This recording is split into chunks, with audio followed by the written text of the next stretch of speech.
Only 7 brand new cars still make genuine sense to buy in 2026. After looking through warranty patterns, long-term reliability reports, and the kind of real-world feedback that experienced mechanics see every day in the workshop, the list becomes brutally small. Not 7 choices in each category. Not 7 options for each budget. Just 7 new cars in total that can still be recommended without feeling like you are setting the buyer up for trouble, and this is where things become uncomfortable for several European brands. Not one of these cars comes from Europe. The same continent that gave birth to the automobile is now struggling to produce a new car that truly deserves a confident recommendation. That is not a dramatic statement made for attention. It is simply what the picture starts to look like when emotion is removed and the numbers are treated seriously. Many of you had been asking for a video about the new cars that are still sensible, durable, and genuinely worth considering. At first, that seemed like a straightforward task. Gather the reliability data, compare warranty claims, listen to what independent workshops are dealing with, and build a clean, honest ranking from there. But the deeper the research went, the clearer one uncomfortable reality became. The simple, trustworthy car is slowly disappearing from the market. The starting point was a pool of more than 200 models currently available across Europe. From there, the first cars to be removed were the ones using engines already linked to expensive long-term issues. Then came the models loaded with forced subscriptions, overly complex electronics, repair-unfriendly systems, or components that may turn into painful ownership costs later on. After cutting through all of that, the huge original list was reduced to only 31 possible candidates, but even that smaller group was still too generous. Once real ownership experiences, common repair bills, and long-term workshop reports were added into the equation, the number dropped again, this time to just 14 vehicles. Then came one more filter: parts availability and whether independent mechanics could service these cars properly without being trapped by the manufacturer's ecosystem. After that final check, only 7 models remained standing. These 7 cars are not perfect. The era when a new car felt almost engineered to last forever is mostly behind us. But they still have something that has become surprisingly rare: honest engineering. They do not feel like rolling traps for future expenses. They do not seem designed to lock the owner into unnecessary systems. And they are not built in a way that makes them feel ready to become a financial headache after 100,000 kilometers. That is exactly why these 7 vehicles made the list. Not because they are the loudest, the flashiest, the most luxurious, or the most futuristic cars of 2026, but because in an industry increasingly filled with forced complexity, short product life cycles, and expensive surprises, they still preserve a rare sense of automotive integrity. If you enjoy content about cars, technology, innovation, and smarter choices for buying better, take a moment to subscribe to the channel. We are very close to reaching 1,000 subscribers, and every new subscriber helps this project keep growing. Here, you will find videos made to show what is truly worth it in the automotive world, with no fluff, no hidden advertising, and always focused on useful information for anyone who wants to avoid bad buying decisions. So, if this content helped you in any way, subscribe now, turn on the notification bell, and follow the next videos. Your subscription may seem simple, but it makes a huge difference for the channel. Thank you for being part of this journey toward 1,000 subscribers. In 7th place comes the Mazda CX-30, but only in one very specific configuration: the 2-liter Skyactiv G petrol engine without a turbocharger. Not the turbo version.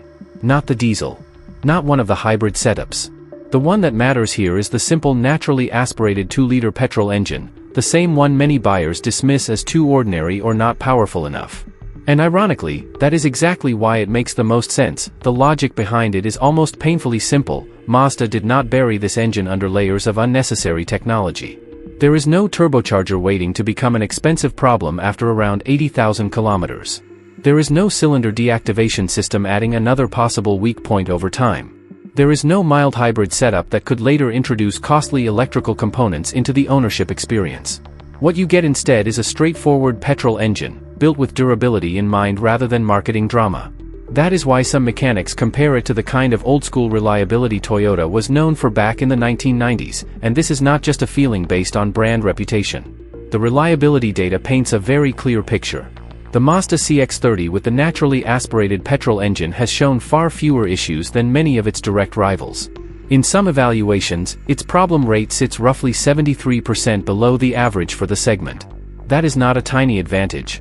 That is the kind of gap that tells you something important is happening under the metal. Mechanically, Mazda keeps things refreshingly sensible. The engine uses a timing chain instead of a timing belt, relies on a tough and well-developed injection system, and avoids many of the deposit-related headaches that can appear in more complicated modern engines. Pair that with a traditional automatic gearbox rather than a CVT or some experimental transmission idea, and the whole package starts to look even stronger. This is not a car trying to impress you with complexity. It is a car quietly avoiding the things that often become expensive later. Real-world ownership feedback from Japan also supports the same story, especially from cars already running beyond 100,000 kilometers. No common oil consumption pattern. No widespread timing chain concerns. No familiar gearbox trouble showing up again and again. In a strange way, this drivetrain is almost boring because nothing dramatic seems to happen. But in the car world, that kind of boring can be one of the highest forms of praise. Inside, Mazda also proves that modern does not have to mean annoying. While many brands are filling cabins with oversized touchscreens and burying simple controls inside digital menus, the CX-30 still feels easy to live with. The climate controls use real buttons. Key audio functions still have proper physical controls. The infotainment system can be handled through a rotary controller, so you are not constantly poking at a screen while trying to keep your eyes on the road.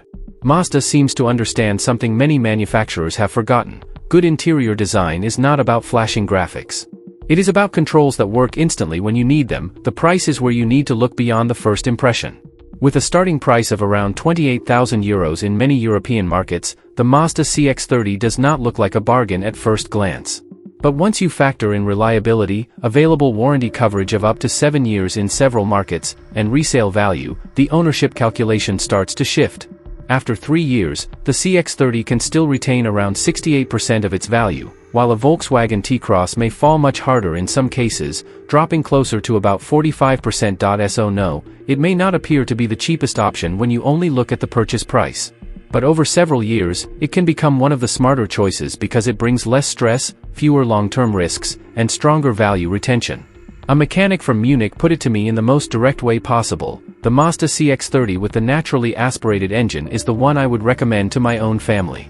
It will not thrill you every morning, but it also will not keep disappointing you. In 6th place is the Toyota Corolla Hybrid Saloon. But the exact version matters a lot here: the Saloon, not the Touring Sports Estate, and definitely not the GR Sport trim. We are talking about the plain Corolla Hybrid with a traditional boot, the version many reviewers quickly label as dull. Yet this supposedly dull car is one of the most sensible and dependable new vehicles you can still buy in Europe. Toyota's hybrid system has now been around for roughly 25 years, and that history is exactly what makes it so convincing. This is not technology that appeared overnight, was rushed into showrooms, and then tested on paying customers. It has been refined for decades, produced in the millions around the world, and proven over billions of kilometers in ordinary daily use. The electric motors do not rely on wear-prone brushes. The hybrid system does not use a conventional clutch that can overheat or wear out. And the petrol engine runs on the efficient Atkinson cycle, designed less for drama and more for economy, smoothness, and long-term durability. That is the real strength of this car. Toyota did not engineer the Corolla Hybrid as if every component had to work right at the edge of its limit. The parts are not constantly being pushed to breaking point. Many elements feel deliberately overbuilt, while the actual stress they face in everyday driving stays relatively low. The result is a car that may seem technically unexciting at first, but that same lack of drama is precisely why it can last so impressively well. The reliability data tells the same story. In Consumer Report-style reliability evaluations, the Corolla Hybrid sits among the cars with the lowest issue rates in the entire market. Some reports show roughly 3 problems per 100 vehicles. For comparison, a Mercedes-Benz C-Class can sit at around 67 problems per 100 vehicles in similar reliability discussions. That is not a small gap. That is a completely different category. In practical terms, the Toyota causes around 95% fewer headaches. The 1.8-liter hybrid powertrain avoids almost everything that makes many modern cars expensive and fragile. No turbocharger. No direct injection, but instead a simpler port injection setup. No traditional stop-start system constantly putting strain on the starter motor. No dual-clutch transmission. No complicated diesel emissions hardware filled with costly parts. This powertrain almost feels like a quiet refusal to follow the industry's worst habits, the kind of technology that sounds modern on paper but often becomes painful inside a workshop, and that is why the Saloon is the version that matters here. Its lower weight is kinder to the mechanical components. The Touring Sports estate carries around 100 extra kilograms, which can slightly increase fuel use, brake wear, and the load on certain parts over time. The GR Sport version adds suspension changes that may look more exciting in a brochure, but they blur the main purpose of this car. The regular Corolla Hybrid Saloon remains the cleanest, simplest, and most rational version of the range. In daily driving, the Advantage also shows up every time you stop for fuel. A real-world consumption figure of about 3.8 liters per 100 kilometers means you can save a serious amount of money over the years, while some owners of supposedly efficient but delicate diesel cars are still trying to keep repair costs under control. The Corolla Hybrid does not save fuel through gimmicks. It saves fuel because its system simply works, again and again. A taxi driver from Hamburg told me about his 2019 Corolla Hybrid with more than 300,000 kilometers on the clock. What did it need? Oil changes, tires, and normal servicing. No dramatic repair story. No endless list of faults. No expensive technology shock waiting in the background. The car simply kept going. And in today's car market, that kind of ordinary dependability has almost become extraordinary. Then there is Toyota's hybrid battery warranty, which can be extended up to 10 years with regular servicing through the Toyota network in many markets. That removes one of the biggest concerns many buyers still have when they hear the word hybrid. And even outside the warranty period, battery replacement is often less frightening than people imagine. A replacement costing around €1,800 can be cheaper than some major repairs on a dual-clutch gearbox. That is why the Corolla Hybrid Saloon is not exciting in the usual sense. It is something much more valuable, quietly, confidently reliable. In fifth place is the Honda Civic. But once again, the version matters more than the badge. The one worth paying attention to is the simple Civic with the 1.5-liter VTEC turbo engine and a manual gearbox. Not the Type R. Not the automatic. Not the hybrid. The real gem is the modest base version that many reviewers barely mention because it does not look dramatic enough on a spec sheet. And that is exactly what makes it so appealing. Why the manual gearbox? Because while Honda's CVT is far from the worst of its kind, it takes away a lot of the Civic's personality and can become much more expensive if something goes wrong. The manual transmission, on the other hand, is strong, precise, enjoyable to use, and far less stressful to maintain. A clutch replacement may cost around €300, while CVT-related repairs can quickly move toward €3,000. On top of that, the manual version is often around €2,000 cheaper to buy in the first place. So you are not just saving money later. You are saving from day one. The 1.5-liter VTEC turbo did have some known concerns in its earlier years, especially around oil dilution. But from 2020 onward, Honda made software updates and mechanical improvements that changed the picture significantly. In the models built after those revisions, inspection reports and workshop experience show a much calmer pattern. This engine is not some over-engineered experiment chasing headlines. It uses a relatively simple turbocharger, a traditional wastegate setup, and avoids unnecessary complications such as variable turbine geometry, but the Civic is not interesting only because of its engine. What really makes it stand out is the way Honda designed it for real daily life. While other brands hide basic functions inside confusing digital menus or replace useful controls with delicate touch-sensitive panels, the Civic remains refreshingly logical. No awkward capacitive gimmicks for features you should be able to adjust without thinking. The climate system uses 3 proper rotary knobs that respond instantly and do exactly what you expect. It almost feels as if Honda actually asked real people how a car should work every day. Space is another area where the Civic quietly proves its substance. The cabin does not just feel roomy. It genuinely is. Adults can sit in the rear seats without feeling like they have been folded into the luggage area. The boot offers around 478 liters of space, making the Civic more useful in everyday life than many more expensive cars that look larger from the outside but are packaged far less intelligently inside. Visibility is also strong because Honda did not sacrifice everything just to create a more aggressive shape. This car clearly feels like it was developed by engineers, not only styled by designers chasing a poster-worthy silhouette. The Japanese build quality is easy to notice as well. The panel gaps are neat, the body panels feel carefully aligned, and the interior focuses more on durability than fake luxury. Yes, some of the plastics are hard. But they feel honest, and they are likely to still look respectable after 10 years of use. There is no fragile piano black theater waiting to collect scratches after a few months. No fake carbon fiber decoration pretending to be sporty. Just solid materials that seem designed to age properly instead of impressing only in the showroom. For absolute long-term peace of mind, the older naturally aspirated engine would have been even better. But stricter emissions rules have slowly pushed those simple engines out of the market. That makes the 1.5-liter turbo Honda's compromise, a little more modern technology, but only as much as necessary. No needless engineering drama. No ridiculous complexity. Just a powertrain that balances performance, fuel economy, and durability in a sensible way. A mechanic from Amsterdam summed it up perfectly: Civics mostly come back for servicing. For workshops, they are almost boring. And on this list, that is a huge compliment. Because a car that bores the mechanic is often the same car that gives its owner peace of mind. In fourth place is the Suzuki Swift. In its simple entry-level form, priced at around €18,000 in many European markets, it is the least expensive car on this list and still one of the most dependable. This is what honest, uncomplicated mobility looks like in 2025, no exaggerated luxury, no unnecessary technology theater, just a small car that does its job far better than people expect. The 1.2-liter dual-jet engine is old-fashioned in the best possible way. It is a naturally aspirated petrol engine with port injection, no turbocharger, no direct injection, and no complicated cylinder deactivation system. 83 horsepower may not sound exciting when you read it on paper. But that changes once you remember the Swift weighs only about 940 kilograms. Because of that low weight, it feels lively enough in normal driving and can average roughly 4.5 liters per 100 kilometers without needing a complex hybrid setup to make the numbers look good. Suzuki's whole approach is almost refreshing because it is so simple. Keep the car light. Keep the mechanical parts easy to understand. Make sure repairs stay affordable.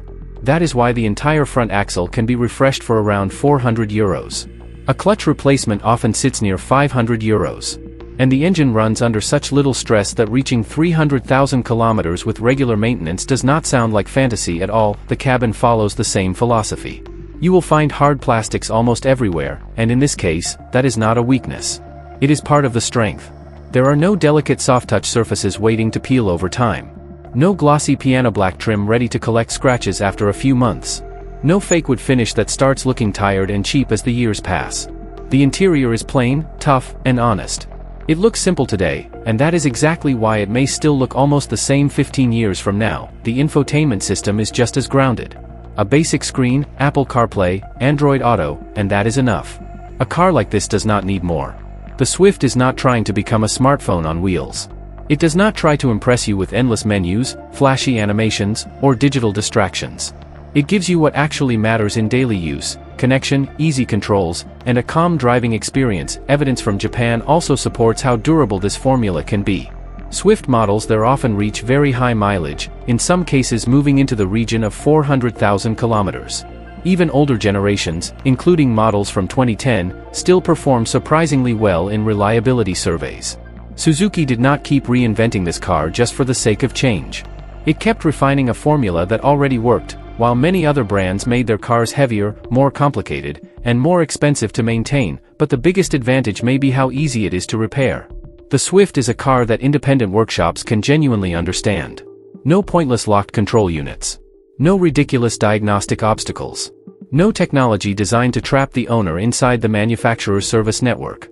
A regular mechanic with proper tools can maintain and repair this car without drama.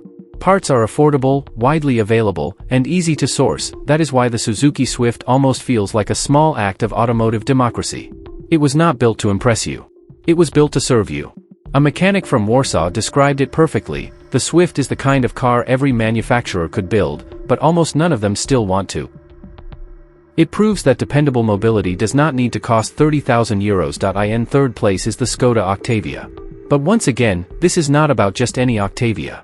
The version that matters is very specific: the pre-facelift model built up to 2024, fitted with the 1.5-liter TSI petrol engine and a manual gearbox. In this exact configuration, the Octavia may be one of the last genuinely sensible European cars before the Volkswagen Group pushed too many things in the wrong direction with the facelift. The 1.5-liter TSI paired with a manual transmission avoids several of the familiar weak spots often associated with Volkswagen Group cars. There is no DSG gearbox that could become expensive as the car gets older. There is no older 1.2 TSI with its well-known timing chain concerns. There is no 2-liter TSI that, depending on the version, may bring long-term deposit issues and other costly complications. The 1.5 TSI sits in the sweet spot: enough performance, manageable engineering, and a much more reassuring long-term outlook. But the production period is absolutely crucial. In the pre-facelift model, you still get proper physical controls for the climate system. After the facelift, far too many basic functions were pushed into the touchscreen. The older version gives you normal buttons that can be used without thinking. The newer one leans more heavily on capacitive surfaces and digital control logic, which often becomes more annoying than helpful in real life. The pre-facelift Octavia feels like a car that was still designed for people, not just for showroom presentations. There is also an important difference when it comes to maintenance. The earlier models are much easier to inspect and diagnose using common workshop tools. Later versions became more closely tied to manufacturer-specific systems. For the owner, that means less freedom, more dependence, and often higher costs the moment something stops working exactly as it should. Inspection data also explains why this precise version deserves attention. The Škoda Octavia from the 2020 to 2023 model years, equipped with the 1.5 TSI and manual gearbox, performs noticeably better in some evaluations than the Golf using the same engine. In certain reports, it has been linked to around 47% fewer faults. And that is especially interesting because, mechanically, the two cars share a lot under the surface. The difference does not seem to come only from the hardware. It also appears to come from the way the car was built. During those years, Škoda's Czech production earned a very solid reputation. Less excessive automation, more human quality control, and noticeably careful assembly can make exactly the kind of difference that later shows up on repair bills. In this configuration, the Octavia does not feel like the cheaper alternative to a Golf.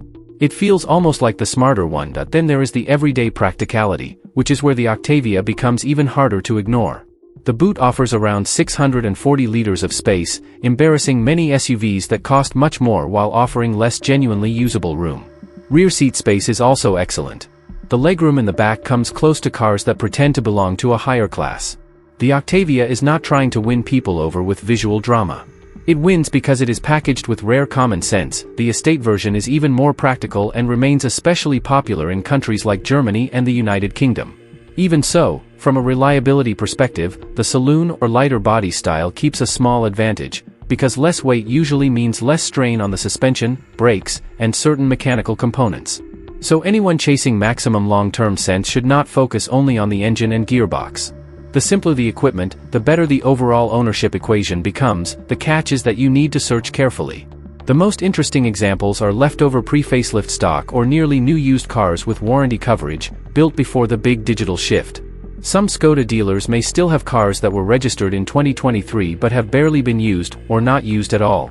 Those are the cars worth watching, because they represent the last phase when the Octavia still felt pleasantly analog, reparable, and honest. A mechanic from Prague said it in a very direct way: the Octavia from 2020 to 2023 with the 1.5 TSI and manual gearbox is the last Volkswagen Group car I would buy with my own money.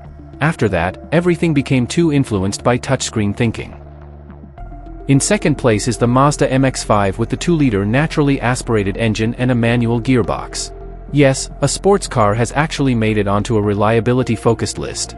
And the reason is simple: Mazda managed to do something that almost feels unusual in today's market.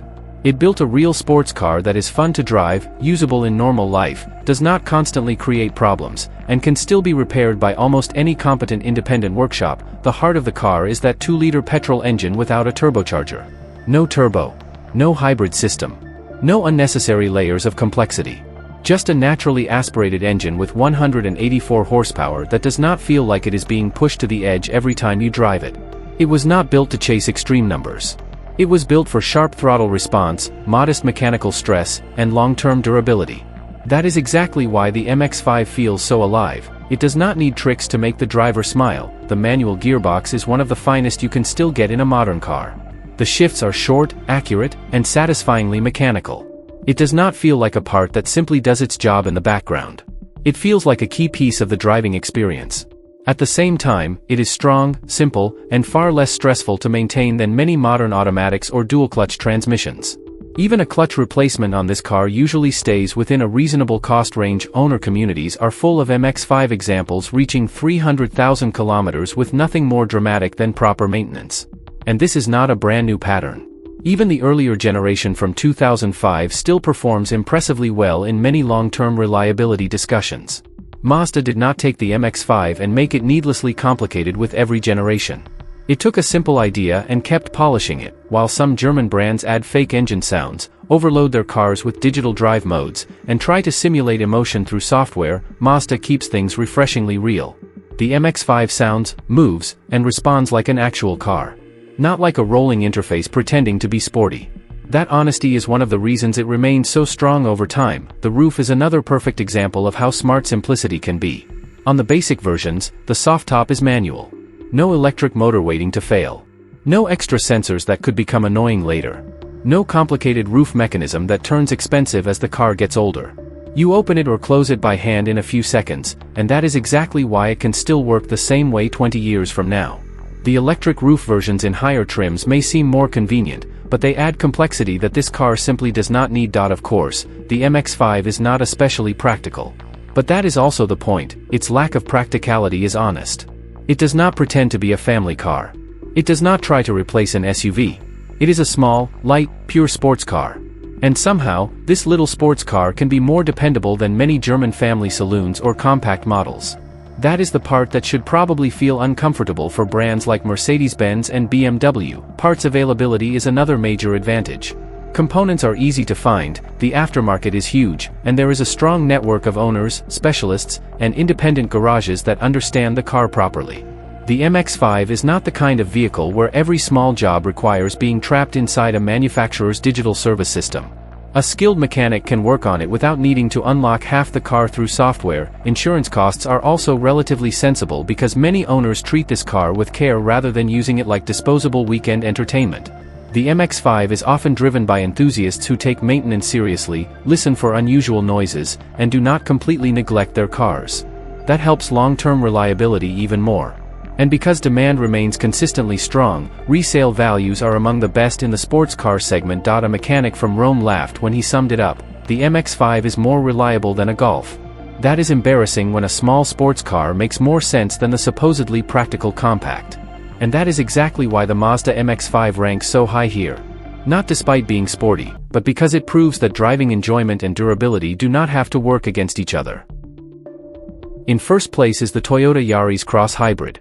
It is not thrilling, it is not especially luxurious, and it is not the kind of car that makes everyone turn around in a car park. But that is exactly where its strength begins. Among small SUVs, it is one of the few that does not stand out because of unnecessary complexity, but because of something far more valuable: it simply works. And across Europe, it remains one of the most dependable new cars you can buy. Its powertrain is Toyota's proven hybrid system built around a 1.5-liter 3-cylinder petrol engine. This is not a risky new experiment or technology rushed into production before being fully understood. It is a system that has already shown its durability in countless Toyota models around the world.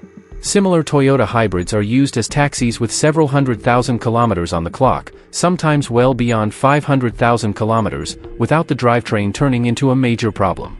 There is no turbocharger waiting to become expensive with age. No delicate diesel hardware. No dual-clutch gearbox that could bring painful repair bills later. Instead, you get a relaxed petrol engine working together with electric motors and a simple, tough ECVT system. So why choose the Yaris Cross instead of the regular Yaris or even the Corolla? Because the Yaris Cross fits the reality of many European roads better. Speed bumps, curbs, damaged surfaces, winter conditions, tight city streets, and small parking spaces are part of daily life. That extra ground clearance is not just SUV image building. It is genuinely useful. It can help avoid costly underbody damage and makes the car easier to live with in normal conditions. This is not inflated lifestyle marketing. This is practical reliability in a shape that actually makes sense. Build quality also remains very Toyota. After 3 years of use, many Yaris Cross examples show far fewer issues than the average car in their class. When some ownership data points to roughly 89% fewer reported problems than comparable vehicles, that is not a minor advantage. That is a completely different level of long-term calm. While some owners of German models spend more on repairs than they ever expected, the Yaris Cross just keeps moving and uses very little fuel while doing it. The cabin also gets many things right precisely because it does not try to reinvent everything. Important functions still have real controls. The touchscreen is there, but it does not take over every critical feature of the car. You do not need to dig through endless menus just to change the temperature, adjust the ventilation, or reach basic settings. No pointless subscriptions. No features that suddenly demand payment after a few years.